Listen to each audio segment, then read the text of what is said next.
You may be wondering why there's such intrigue surrounding this potential upcoming prime minister for Japan.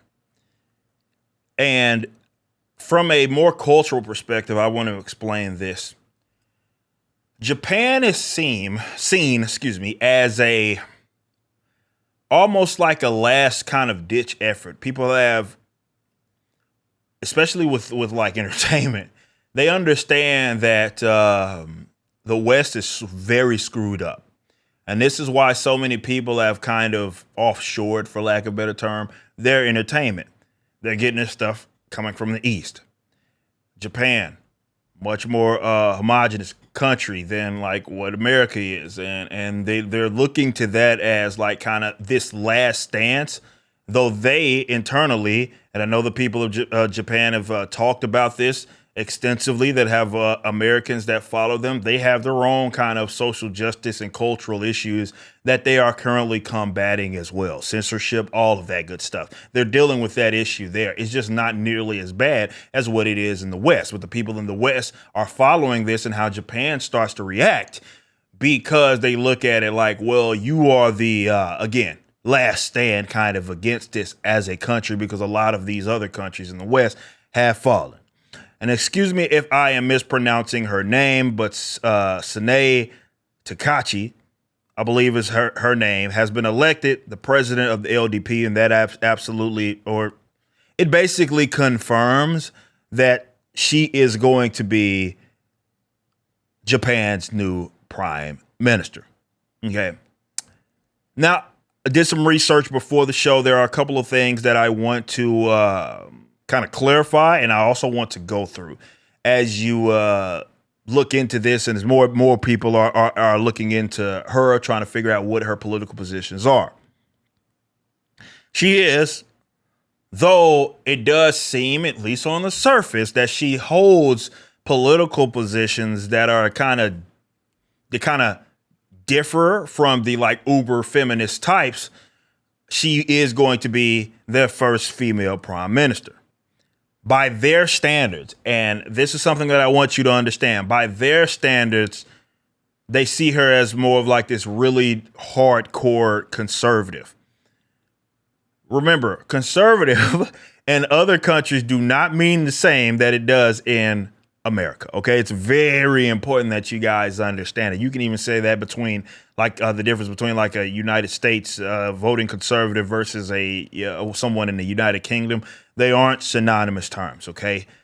That said, again, going through some of these facts, she previously held roles, including or rather in government or tied to politics.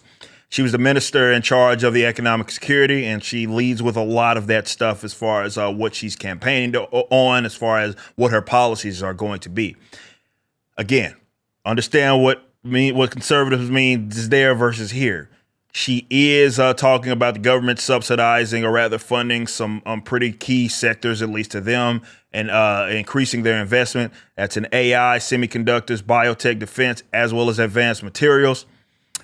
She thinks that as far as trying to kickstart Japan's economy a little more, using fiscal stimulus. She also is arguing that, and this is where it gets really interesting, and I think a lot of Americans are going to take intrigue by, is her kind of stance rather on Japan. On China. China. That said, she has openly asserted that she wants Japan to be less dependent on China. She also has been critical of some of their practices. She also, again, which people, my U.S. audience may love this, she does emphasize trying to maintain sort of and deepening the Japan and the U.S. Alliance and such. So on those base concepts, she does seem to be a little, again, conservative by their standards, more in line. And look, I'm not going to pretend like I understand everything that's happening in Japan's like government and their politics. But apparently, from what some people that I do know that live out there, this wasn't supposed to happen. This was like her getting in this position was more of like a kind of a Hail Mary kind of situation. And for her to end up winning in the way that it is seems to be a surprise for a lot of people.